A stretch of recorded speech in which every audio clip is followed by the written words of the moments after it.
Yeah.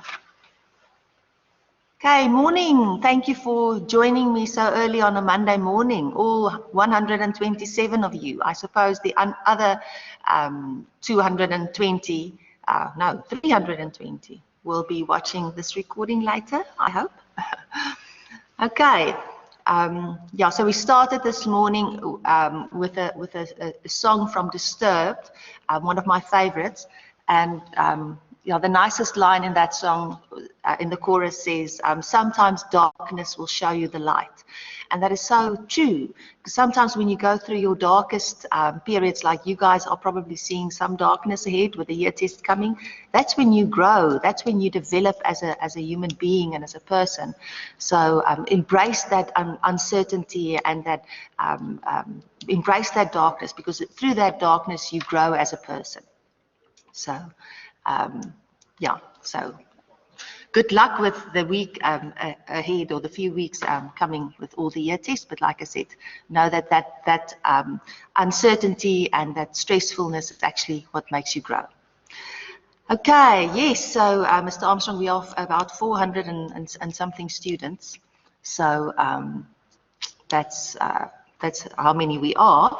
So it means that more than half of the students actually watch the recordings later and join in the live sessions, which is fine, whichever works for you. Good, so welcome to you too if you're watching this as a recording later. Okay, so just on the administrative side, something that I just want to point out to you is that just note the year test starting time. So each module, the starting times for each module will be different.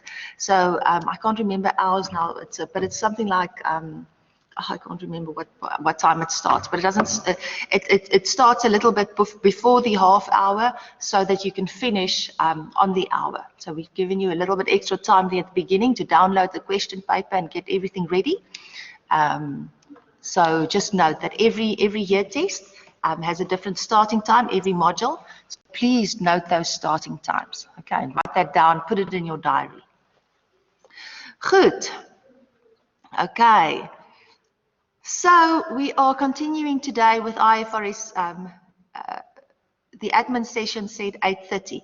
Yeah, but just that's why I'm telling you now. Just check, because I think ours is something like 8:20, 24 or something like that. Yes, password comes out at 8:24. So that's why I'm saying it's not on the half hour. It's a little bit before that to give you that extra time to get your download the paper, get the password, and everything ready so that you can start on time or finish on time. Okay, so those additional 6 minutes are a pasella from our side. Okay, so we're continuing with the lessor today, and we're still looking at just a normal finance lease lessor, which I call the incidental lessor. Remember, that's my word. The standard doesn't say that. I just needed a word to classify the normal finance lease lessor, because then we also get a specific manufacturer dealer lessor, which we'll look at later. Okay. So just before we start with what we wanted to cover today, I just want to quickly recap the initial measurement and the subsequent measurement for a finance lease. Okay, so think about it. If we, with a normal transaction, so not IFRS 16, just think normally, if we were to sell an asset on credit to someone, they're going to pay us later, we're selling this asset. So then, do you agree that the journal entry will be, we will get rid of the machinery at cost, we will get rid of the accumulated depreciation on that machinery, and then the net will be the receivable that we'll recognize in our books for whoever we sold the asset to. They now owe us that money. They're going to pay us that at a later date. Okay, so that's what the journal entry will be for a normal, not just a normal sale of an asset if we do it on credit. Now, if you look at the initial recognition for a finance lease, so let's just say, make up our own finance lease. We say the fair value of the asset on day one was 300,000, with a cost 500 and accumulated depreciation 200,000. This lessee is going to pay us 120,000 over the next 3 years.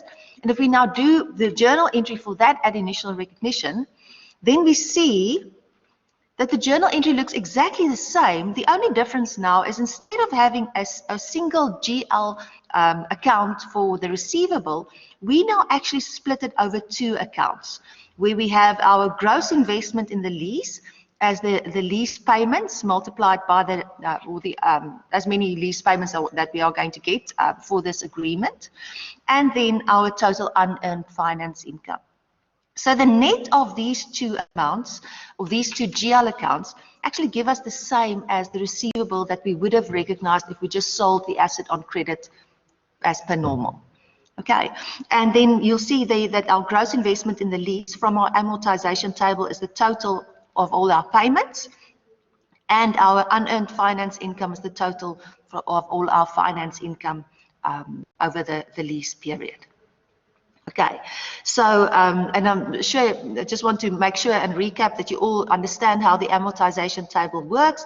So this is my total outstanding amount at the beginning. So that's the 300,000, the fair value of the asset that I'm now selling. And then we'll say, okay, my first payment is 120,000, but that is split between finance income and the capital portion. So what we do to calculate the finance income portion, we will say the 300,000 multiplied by our interest rate, the 9.701 interest rate, and that's going to give us then our first finance income component. And the rest of the payment, so of the 120,000 payment that we are receiving, 29,000 is our finance income, and the rest is then the capital portion that's going to decrease the capital to outstanding capital to 209,103. And then we just do the same for the next year and the next year we get to 0. So that's how an amortization table works. Okay. Okay, so a question here on the chat, is the unearned finance income always the total of the payments in the lease, less the fair value at commencement date? No, not always. You'll see, I'm going to give you some examples now. So the moment we have a initial direct cost or deposit paid or something like that, that's going to affect the journal and the amount. But yes, this is always going to be it's going to be our balancing amount in our journal. But you can see that we can also calculate that with our amortization table, or we could have used our financial calculators with these inputs, and then we would have said amort 1, 2, 3, what was it? And then we go, no, sorry, we go input 1, input 1, now how does it work? 1 input, 3 shift amort, sorry. So we go 1 input, 3 shift amort. And then when we get to our interest, we press the equals button until we get to interest, and then that will give us the interest over the total lease term, which will be the 60,000. So it's a balancing amount in the journal, but we can also calculate it with our amortization function on our calculators. Okay.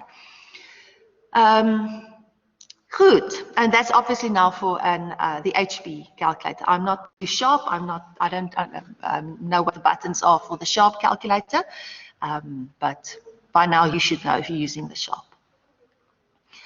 Okay, so then subsequent measurements. So this was now in initial recognition. So what do we do subsequently? Now, normal amortization, if someone is now paying us back, if we've got this the receivable that they are now paying us back bit by bit by bit, then our journal would have just been to say debit the bank. Then we would have said, okay, but that 120,000 payment consists of finance income and a capital portion. So the finance income will go to finance income and profit or loss, and the capital portion will now go and clear out the receivable. So this is just if we had a normal sale of the asset on credit. What happens now with IFRS 16 finance lease for lessor is we've got exactly the same, except now again that receivable entry is split over 2 GL accounts. So we first say debit bank with 120, the same as what we had over here, but then the credit leg of that full 120 goes to gross investment in the lease. Okay, and then we also have our finance income and P&L. We've got that as well, but then the debit line of that, debit leg of that journal goes to unearned finance income, so that we're releasing some of that finance income to profit or loss. Okay, so that's basically the difference between a normal, what you are used to, a normal amortized. If we had, for example, we had an investment that we made on day one at Absa Bank, and they're paying us back in payments of 120,000 over the next 3 years, or whatever the case may be, any receivable like that. This is what the journals would have looked like, and this is what they now look like for IFRS 16. So can you see basically the same? The only difference now is that we split it between the gross investment and the unearned finance income. Okay. Good, so Mr. Groenewald, I see your question. So basically it cancels everything out. I'm not sure if I understand what you mean by that. So when you debit unearned finance income, you transfer that amount to finance income as a current year income. Yes. So initially, when we at initial recognition, we put this unearned finance income as a credit. We park it as a credit in our general ledger. So it almost so we're saying that this is finance income that we have not yet earned, but sitting there, and as we earn it, we release some of that and we take it to profit or loss. Okay. Good. Okay, so what will happen if we have initial direct costs? So on day one, if we had initial direct costs, how will our journals? What will be the difference if there were any initial direct costs? So basically, what's going to happen then is on day one, remember now, the lessor would give up the asset as well as 10,000 Rand cash for the initial direct costs. Meaning that our amortization table is now going to start with 310,000. And then when we now do our journal, so this was our journal without initial direct costs, and this is our journal now with initial direct costs. So now you'll see that we put in, obviously we paid those initial direct costs on day one, so we have to credit bank with a payment. And the net effect of that is that my unearned finance income will now decrease. Okay, so unearned finance income is now going to decrease. Does that make sense? Let's think about it. Does that make sense? So what happens over here? What happened over here without the initial direct costs is the lessor gave up 300,000, and in return they got all these payments. They're going to get all those payments in future. Whereas now, if we have initial direct costs, this lessor had to give up 310,000 to get the same future cash flows. So therefore, this lessor had to give up more to get the same cash flows. So it makes sense that the return on investment that this lessor is going to get will be smaller than it will be for a lessor without the initial direct costs. So it makes sense that the unearned finance income is going to decrease when we have initial direct costs. Okay, so there's no, with initial direct cost, there's no specific journal. We can't say credit bank, debit, something. This journal actually, these line items, this one journal has to happen at the same time. We can't split it up between, say, credit bank, debit, unearned finance cost, credit machinery at cost, debit, whatever. We can't do it that way. We have these 1, 2, 3, 4, 5 lines make up the one journal at initial recognition if we have initial direct costs. Okay. And then what if we now, together with the initial direct costs, what if we now also add a deposit? If the lessee paid us a deposit on day one as well, what will happen now? So what's going to happen now is that now on day one, the lessor is actually giving up 280,000, which consists of 300,000 for the asset, the 10,000 for the initial direct costs, less 30,000 in deposit that was received. Okay, so that's what the lessor is giving up on day one. And therefore, we'll see, we start off with in our amortization table with the 310. but then we receive that first payment on day one, the deposit payment. So therefore, the outstanding amount is only 280,000. And then we do our amortization table. We calculate our interest rate implicit in the lease. And now when we do our initial recognition journal, we'll say, okay, now my gross investment in the lease is the total lease payments, including the deposit. I'm giving up my asset of 300,000. I've got my initial direct costs. So therefore, and my unearned finance income is 80,000.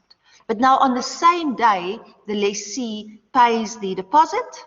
So therefore, we go bank with the deposit and we go credit gross investment in the lease. So that's what's going to happen on day one if there is a deposit. And yes, I know you are going to ask me that. Yes, of course. You can do the net amount for these two and just put in the gross investment in the lease as 360 and then include the bank in the same journal. You can do that. That will also be fine. So on day one, that's what your journals will look like when we have a deposit. Okay, so what will we write in the T account of bank? Oh, that's always yeah, that's a because like I said, we can't split this between split it between separate journals that have one debit, one credit, one debit, one credit. So I suppose over here, the other side of the journal, I don't know. Gross investment in the lease or something like that. It doesn't matter. Okay, for our purposes anyway, it's more important that you understand that you get the balances right than have the contra account. So for something like this, I think we will be careful of asking you a GL account for something like this, because it is going to be difficult. What should you write on the other side as the contra account in your GL account? Okay, but if you use any of these debits, but I suppose the gross investment in the lease makes more sense. But we're not going to mark it wrong if you write accumulated depreciation, although that would be weird. But don't worry too much about that. Just get the balances right. Know that you must get the balances right. Okay, I see a question there about the other finance income.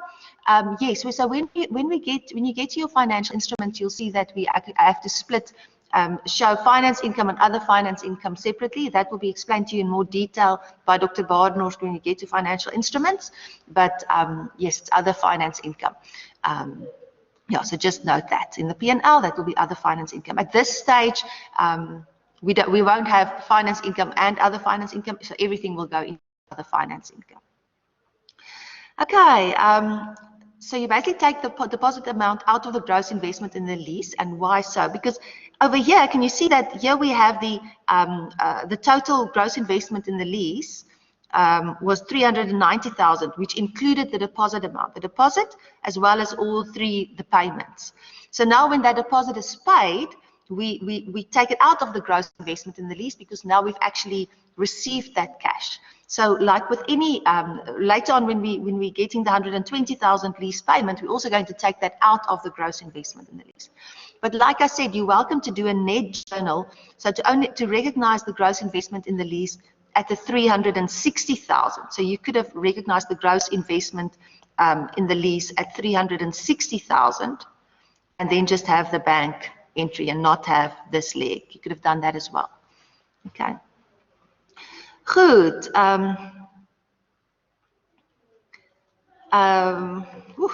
Lots of questions. Let's quickly see if I missed anything. It is received and at commencement, so it won't earn interest. Yes, that's okay. So the deposit, that's correct.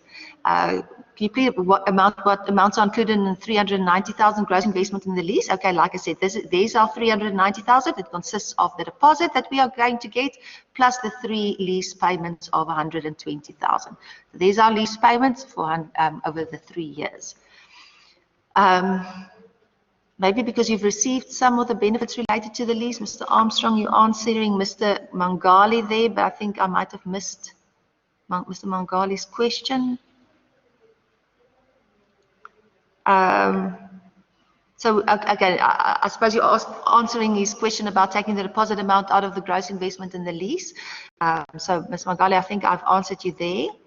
So it's not because you've received some of the benefits. That was part of the lease contract that the lessee pay a deposit on day one. So therefore, on day one, we are going to say recognize it as debit back and credit the gross investment in the lease. Okay. Can you do one journal for banks showing the net amount for initial direct costs and the deposit? Yes, you can. That won't be a problem. If you do the net journal, remember that if we now go back to matric accounting, that this is going to come from your cash payments journal, and this one is going to be part of your cash receipts journal. But it doesn't matter. For our purposes, you can do the net as well. Okay. Why isn't the initial direct cost included in the gross investment in the lease? If you look at the definition of gross investment in the lease, you'll see that the initial direct costs are not included in that part of the gross investment in the lease. And also, it's already paid. We pay it on day one.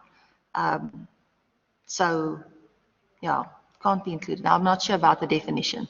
But it's paid on day, we pay that on day one, so it can't be included anywhere.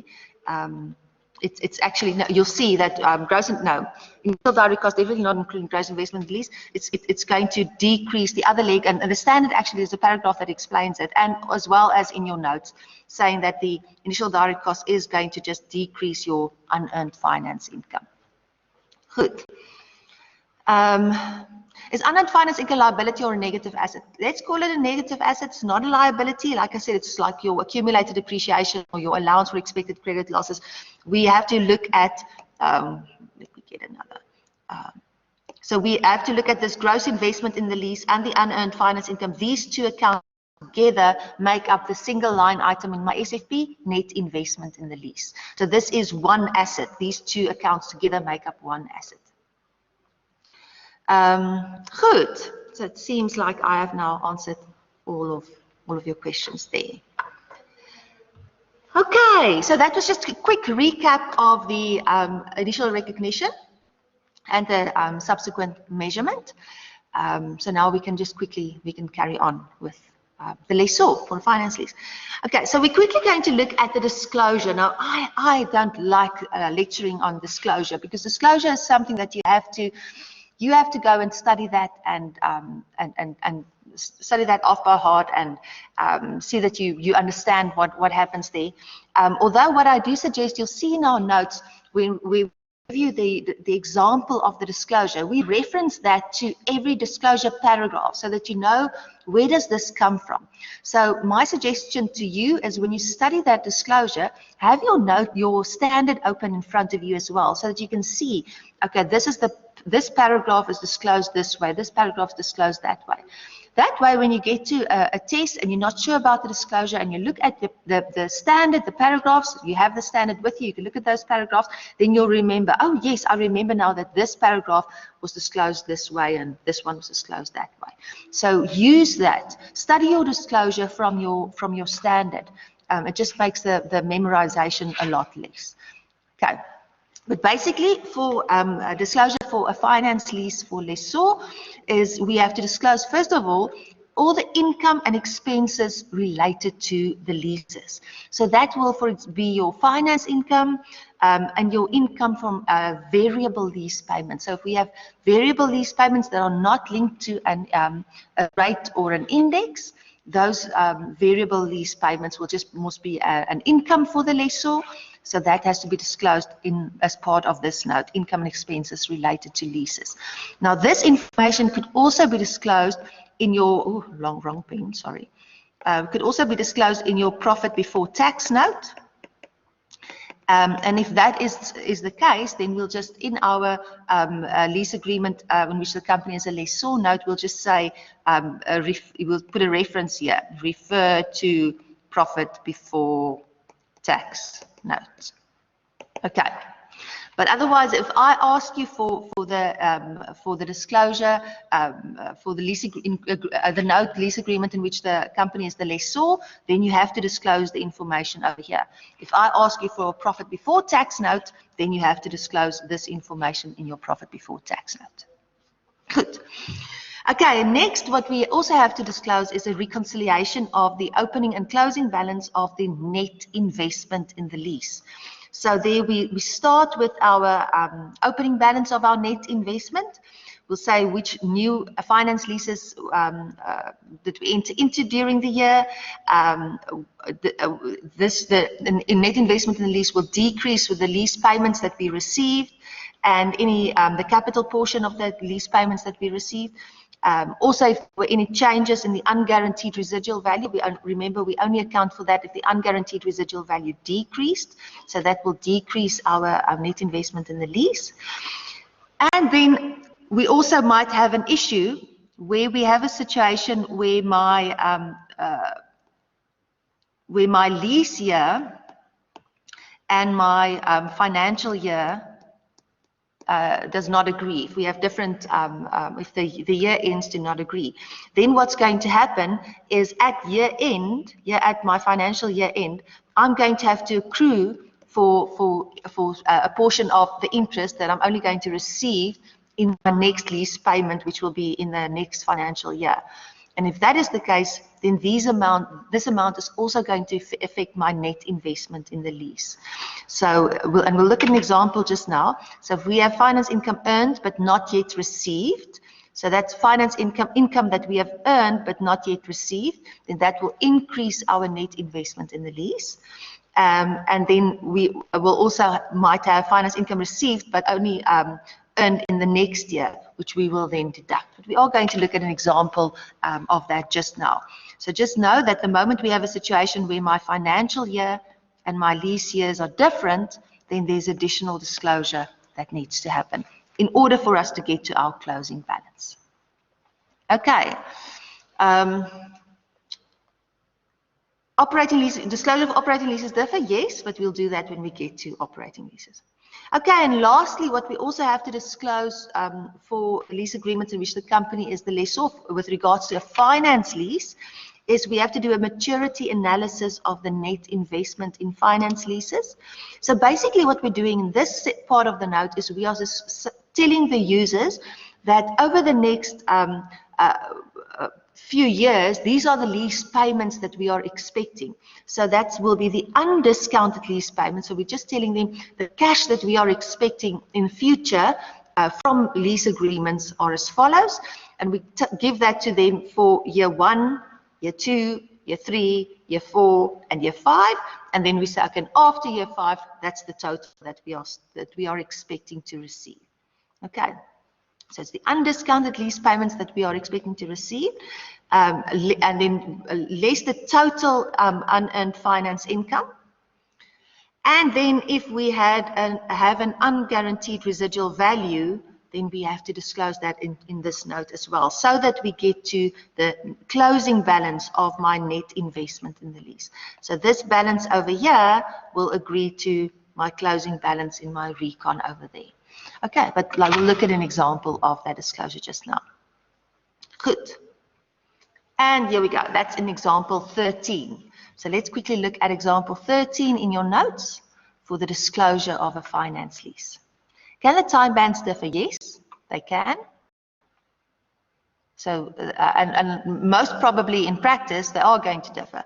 Okay, so we are not going to enter into all our lease agreements on the first day of our financial year. Sorry, Megan, it happens. That's what happens in practice. Okay. But it's not that complicated. And even if you screw it up, you're not going to fail a paper because of that. Okay, so if you understand the principles, you'll still pass the paper. Good, so are you all, do you have example 13 open in front of you? No, Mr. Groenewald, come on, be positive.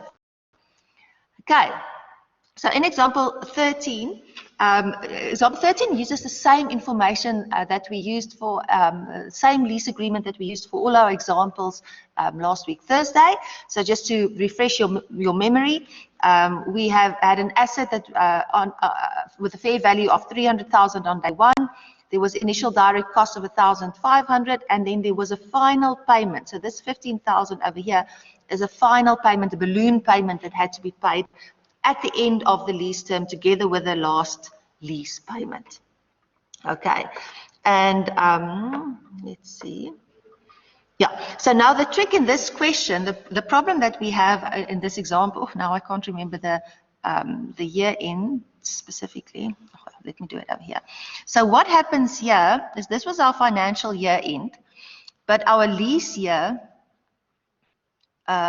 was different. So the lease year went from here to here. So there was 3 months that we still have to, that we will have to accrue for interest when we get to our financial year end over here. And then next year there's 9 months of that lease period still left. Okay, so this is our, let me get into another color pen. So this was our lease year over here, and then the red is the financial year. Good. So that means when we do our amortization table of our first payment, the 80,000 first payment that we are going to receive, we entered into the lease over here. So we are only going to receive our first lease payment in the next financial year. But what has happened is for these 3 months over here, we've accrued interest. So of my finance income in my amortization table, 3 months of that, so 8589, so how did I get to that? I said 4357 multiplied by 3 over 12. So it's the finance income from the amortization table divided by 12 multiplied by 3 gives me my 3 months finance income that it will accrue from when the commencement of the lease up until the end of the financial year. Okay, so and then the remaining 25768 will be for the next 9 months after my financial year. Does that make sense? I know it's demekar. Let's try it again. I'm trying to write neater, but you know that this is a challenge for me. So my lease year started over there. And I can't remember the dates now, but that's my lease year. Now my financial year, my financial year ended over here. So this is my financial year. So there was 3 months of my lease year since the commencement date of the lease up until my financial year. And for those 3 months, 8589 interest has accrued to us. But we have not yet received any lease payments. The first lease payment will only be received in the next financial year. Does that make sense? Okay, I'm sure it does. I've said it twice, and I said it nice and neatly the second time. So hopefully it makes sense now. Okay, so now we have to do the disclosure for this lease agreement. So what happens is in our income and expenses related to leases, a section of the note, we have to show what our other finance income is. So that's the only income related to leases or for this lease transaction. And for the 2014 year, remember we said that we've only earned 3 months worth of finance income because the lease year started over here and my financial year is over here. So that means for these 3 months over here, we have some of that finance income has accrued to us. We've earned it. We can release it from the unearned finance income and let it go and play in other finance income in the profit or loss. So that's the 8589 is the 3 months worth of finance income that we have earned at the end of the 20x14 year. Good. Now, at the end of the next year, so what will happen now at the end of the next financial year is we are going to now earn the remaining finance income of my first lease payment, and that will be the 25768, as well as then the first 3 months of the next lease payment. So those two amounts, the 25768 and the 7289, make up the finance income of the 2015 financial year. Okay.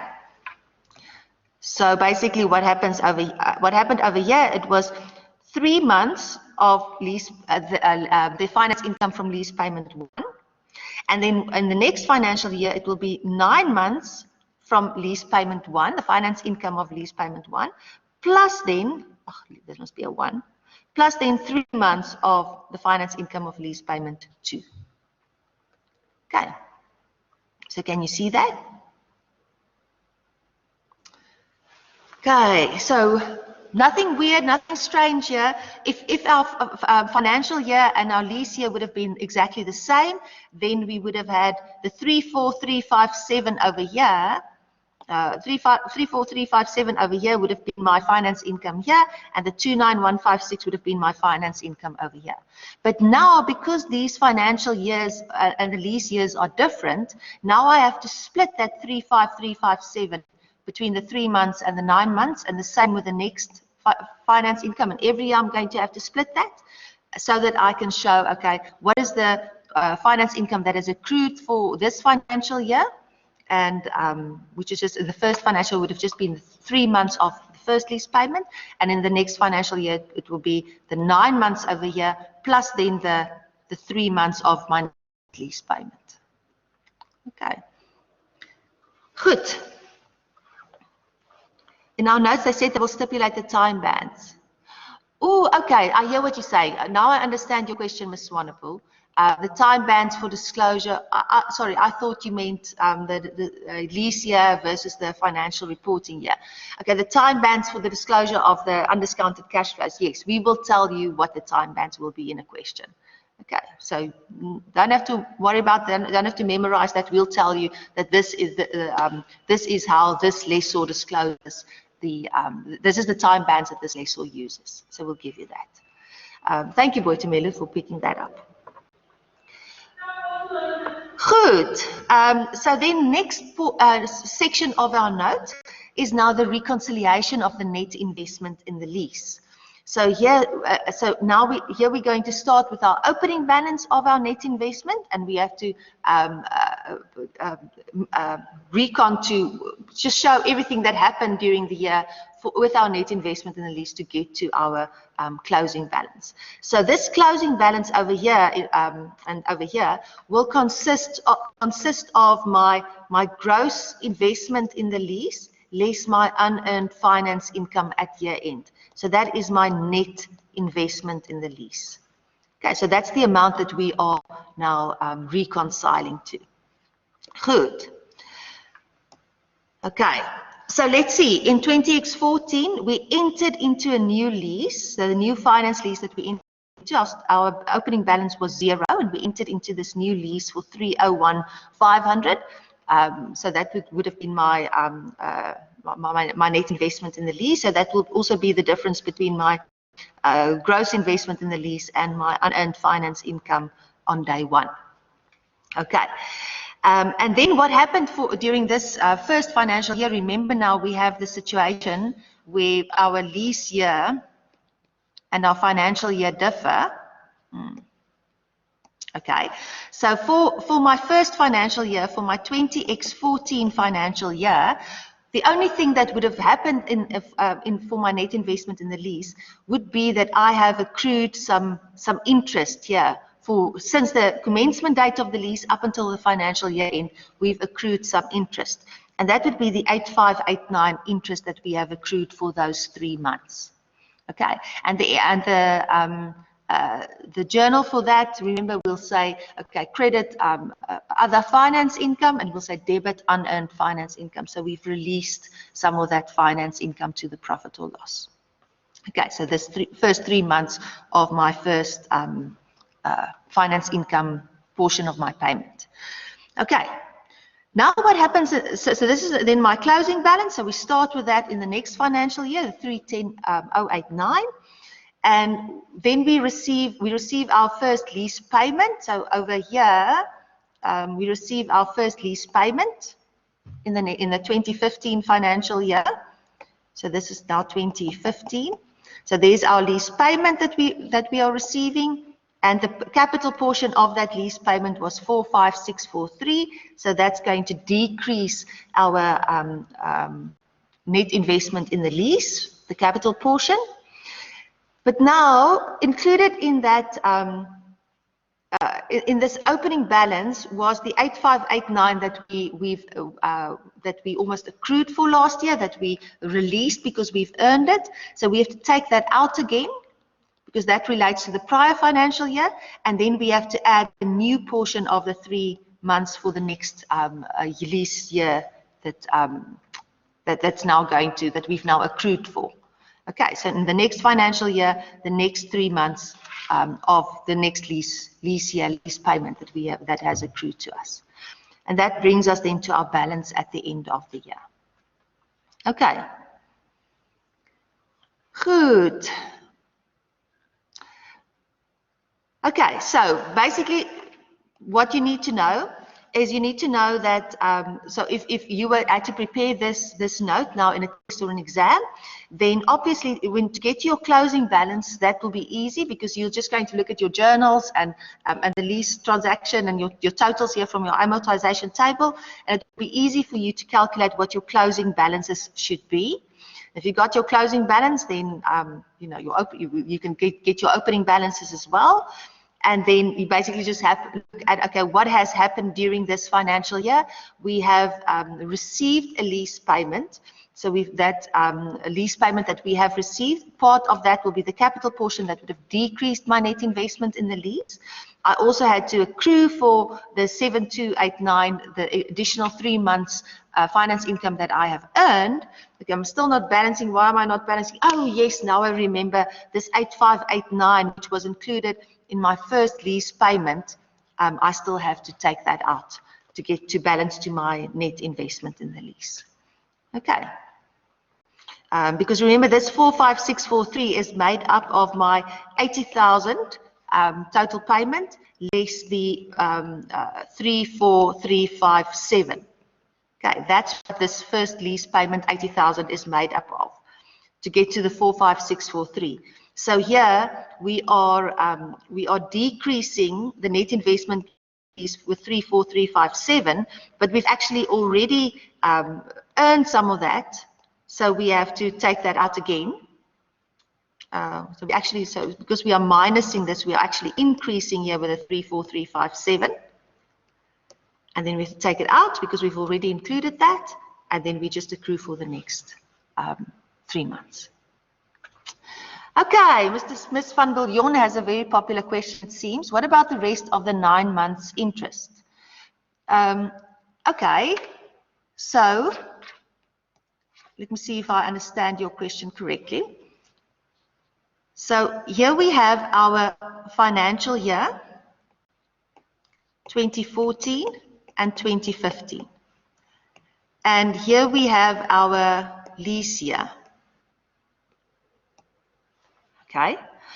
So at the end of 2014, we have now accrued for 3 months worth of interest, and that would have gone to our net investment in the lease. So at the end of 2014, we don't touch the 9 months anymore. Okay, we don't touch we don't touch it yet because we have not earned it yet. Okay. Now what's going to happen in 2015? So in 2015, now I'm going to when I receive the lease payment over here, so I'm going to receive the lease payment of 80,000 on this date. So that 80,000 now includes this 3 months as well as this 9 months worth of finance income. But we've already released 3 months worth of finance income. So that means for the 9 months here remaining, that's the only amount that's now going to go to other finance income, along with the next 3 months of the next financial year. Let's make that a different color. The next 3 months of the next next lease year. So, yeah, I'm not sure if I understand your question correctly. What about the rest of the 9 months interest?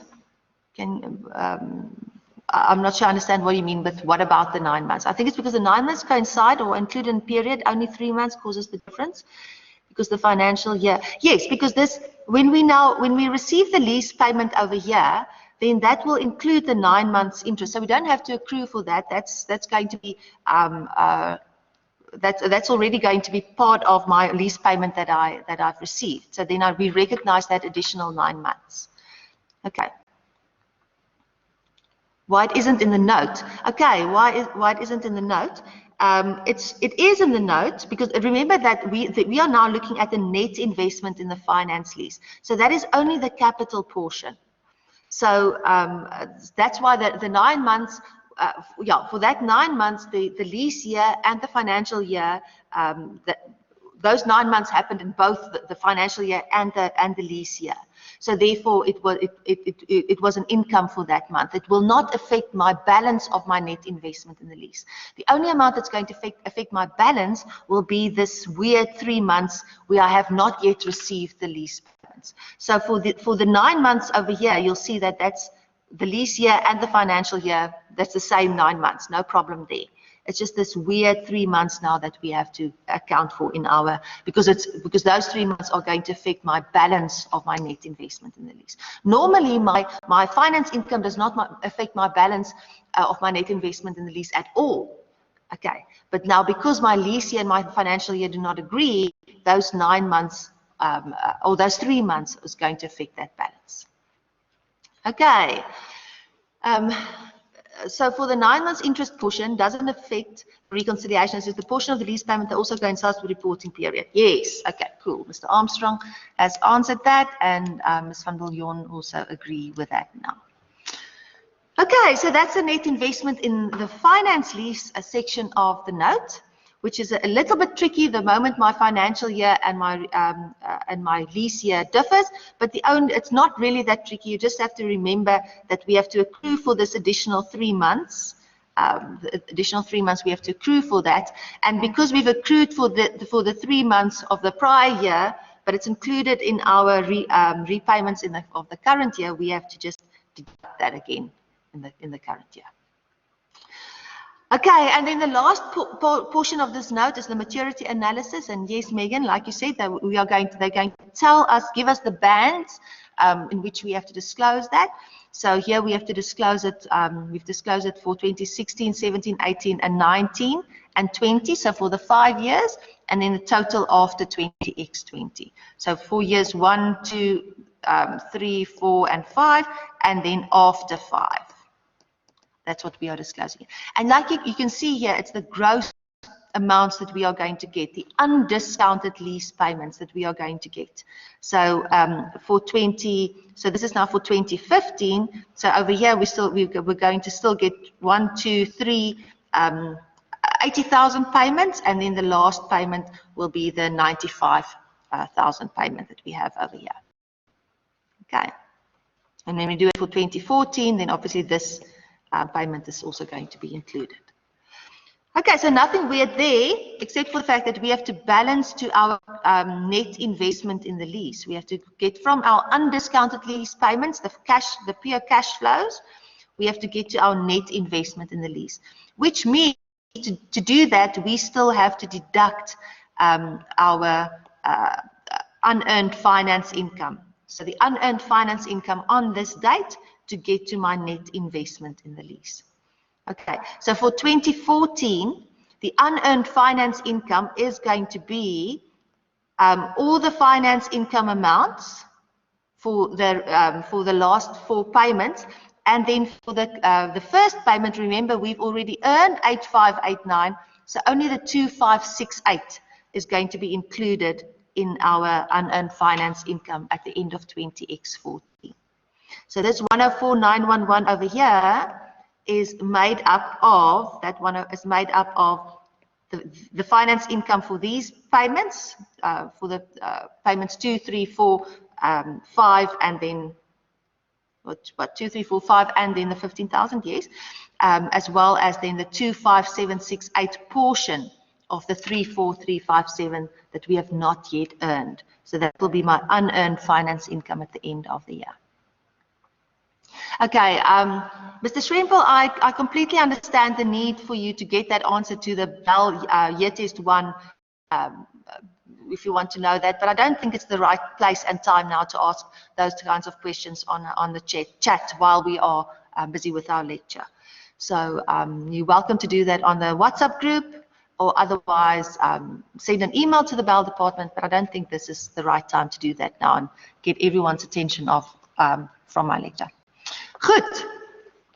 Okay. Now, now there's a little bit of a trick that you have to be careful of, and you'll find that now in example 14. So in example 14, what happens, we now have an unguaranteed residual value.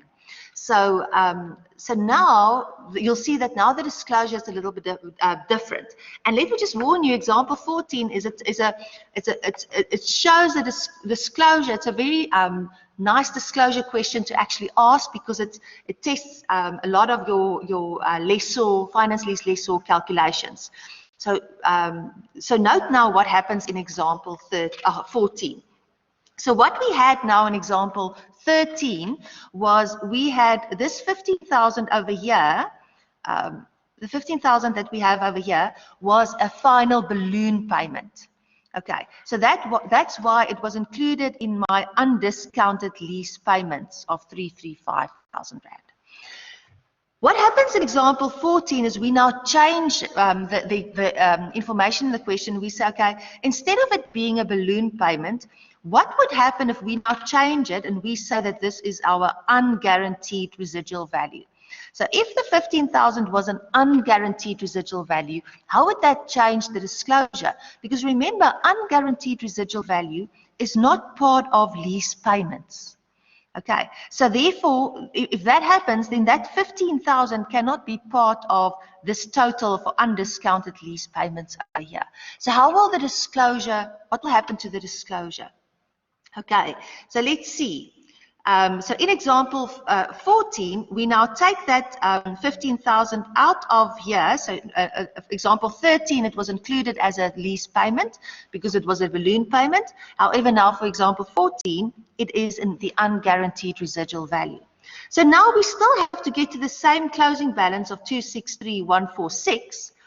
But now we have a problem that we can't just, the problem that we have is we can't just take out the full unearned finance income like we did over here, because we are now actually, because the 15,000 is not included over here, the 15,000 is now listed separately in our, in the notes, because it's not part of lease payments. So you'll see that this total over here is now different from this total over there.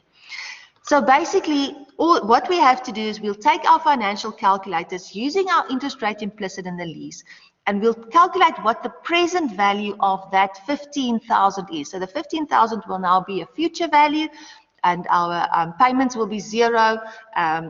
We'll use our interest rate implicit in the lease, and then for the period, we'll convert that back to a present value, and we'll so the discounted value on the reporting date, and we'll add that then to our reconciliation or to this note for the undiscounted lease payments in order to get to the 263,146. Okay. So because of the fact that the unguaranteed residual value is not part of my lease payments, so we can't include it at the top here. We have to take it out. We have to show it separately. But over here, we have our undiscounted amounts, where we are getting down at the bottom. We want to get to our discounted net investment in the lease. So that's why for our unguaranteed residual value, we have to add back the discounted amount and not the gross amount of 15,000. Yeah, Mr. Armstrong, you've got it right. Mr. Schrempel, tucked over the finger.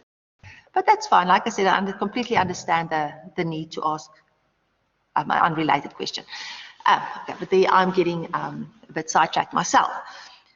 Good. So, yeah, so this is, so it's a little bit of a trick. The moment we have an unguaranteed residual value, where you have to, the disclosure of that, where we have to separately disclose that in our undiscounted payments to be received after the reporting date. But it's not that difficult to calculate that. So just go and have a look at example 14. Make sure that you are able to get to these amounts. Lot to remember for leases. I know for the disclosure, it seems like it is a lot to remember. That's why I say don't try and memorize it completely. Go and study it with the paragraphs in the standard. That does make it a little bit easier to do that disclosure. But I think also if you look at my cute little summary that I did for you over here, then it's not that bad. It's not that bad to remember. Okay, there are 3 portions of this note.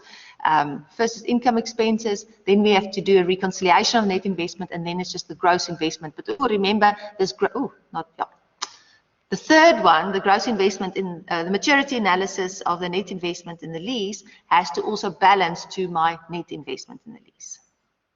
Okay. Good. Are those two amounts calculated over the remaining period of the lease? Yes. Yeah. So when we get to, I suppose what you're asking here is whether these amounts here are calculated over the remaining period. Yes.